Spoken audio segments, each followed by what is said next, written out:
Με κόντρα, ο Ζόγκου είναι πρώτος. Βουλγαράκης ακολουθεί πιστά. Ας είχα το κρύπτο εδώ πέρα θα σε έλεγα εγώ. Βραθήρα εγώ τον πιάτζιο. Και το κόμπρα έχει μείνει πίσω.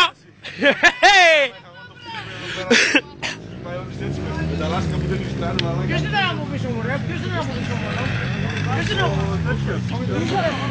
Και τώρα κοιτάξτε το τραπέζι.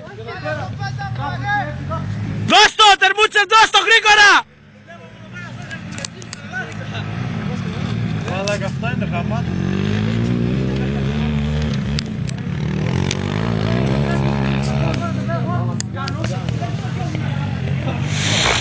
Τραπέζι, τραπέζι.